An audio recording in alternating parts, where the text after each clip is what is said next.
আপনার বিভিন্ন সময় বিভিন্নভাবে কটকেল মারে, আমরা যাতায়াত করতে বিভিন্ন জায়গায় বিভিন্নভাবে অবশ্যই আতঙ্ক থাকি। সময় রাস্তাঘাটে চলাফেরা করা আমার খুব ভয়, আগুন ধরাই দেয় বিভিন্ন সময় বিভিন্ন ধরনের নানান ধরনের ভয় বৃদ্ধি। যে আমরা অনেক ভয়ের ভিতরে আছি।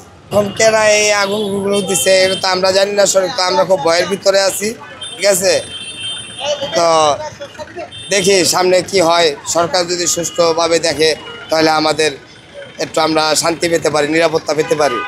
আমরা তো অবশ্যই আতঙ্কের ভিতরে আছি, কারণ কখন এই মকটেল ফালাইয়ে ফোটায় গাড়ির সামনে, হ্যাঁ, যে কোনো একটা দুর্ঘটনা তো করতেই পারে। অনেক আতঙ্কে আছি ভাই, এরকম এই বিষয়গুলো আমরা আজকে অনেক ভয়ে বাইরে আছি অনেক। কারণ কালকে গাড়ি চলে কিনা সন্দেহ। এই পর্যন্ত 7টা আগুন লাগছে, 7টা বাসে আগুন লাগছে। ভয় তো লাগতে আছে অনেক, নিজের তো জীবনের মায়া আছে অবশ্যই, কিন্তু এখন মনে করেন পেটে খিদা কি করুন, আমি তো কাজ করে খাইতে হইবে। মানে বাসে যখন আমরা উঠি তখন একটু হালকা আতঙ্ক থাকে যে কখন কেউ এসে আগুন টাগুন লাগাই দেয়।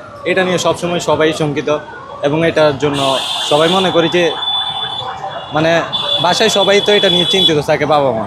আসলে আমাদের এই যে আগামী 13 তারিখকে কেন্দ্র করে যে বিশৃঙ্খলতা তৈরি হচ্ছে বা আগুনের যে গোলযোগ তৈরি হচ্ছে, এই বিষয়টি নিয়ে আসলে সব যাত্রী যারা আছে পাবলিক বাসে পরিবহন আছে, যারা যাতায়াত করে, তারা সবাই আছে মোটামুটিভাবে শঙ্কিত অবস্থানে রয়েছে।